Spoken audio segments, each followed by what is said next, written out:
Hello everyone, welcome back to my channel, back to new video. আজকে নতুন ভিডিওতে তোমাদের সবাইকে ওয়েলকাম জানিয়ে আজকের ভিডিওটা স্টার্ট করছি। তো চলো দেখো, আজকে এখানে আমি আমার একটা ছোট্ট স্কিন কেয়ার তোমাদের সাথে শেয়ার করছি। এই প্রসেসে আমি মাঝে মাঝে স্কিন কেয়ার করে থাকি, তোমরা পুরো ভিডিওটা দেখলেই বুঝতে পারবে। আর তোমরা যদি এই লং ভিডিও দেখতে চাও অবশ্যই আমার চ্যানেলে গিয়ে দেখতে পারো, বা নিচে ক্যাপশনেও দেখতে পারো, এর পুরো ভিডিও দেওয়া আছে। আর আশা করছি আমি যে ভিডিওগুলো তোমাদের সাথে শেয়ার করছি, ভিডিওগুলো তোমাদের হেল্পফুল হচ্ছে। শীতকালেও আমাদের স্কিন কেয়ার করা ভীষণ দরকার, এতে আমাদের স্কিন হেলদি গ্লোয়িং থাকে।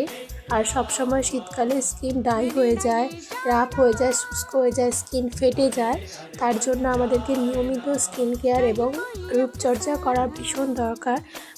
আর সপ্তাহে একদিন করে আমাদের ফেস মাস্ক ইউজ করা দরকার, ফেস প্যাক ইউজ করা দরকার, স্কিনে স্ক্রাব করা দরকার। যত ভালো স্কিনের যত্ন নেবে তত স্কিন সুস্থ, সতেজ, দাগমুক্ত থাকবে। যাদের স্কিনে আমার মতো এরকম ভীষণ দাগের সমস্যা, তারা মাত্র কয়েকটা স্টেপ ফলো করে নিজের স্কিনকে দাগমুক্ত রাখতে পারো। এর জন্য আমার চ্যানেলে গিয়ে ভিডিওগুলো তোমাদেরকে দেখতে হবে। আমি যে সমস্ত জিনিস আজকে তোমাদের সাথে এখানে শেয়ার করলাম, প্রত্যেকটার ভিডিওই আমার চ্যানেলে আছে, তোমরা গিয়ে দেখতে পারো। আজকের মতো এইটুকুই, দেখা হচ্ছে নেক্সট ভিডিও, টাটা।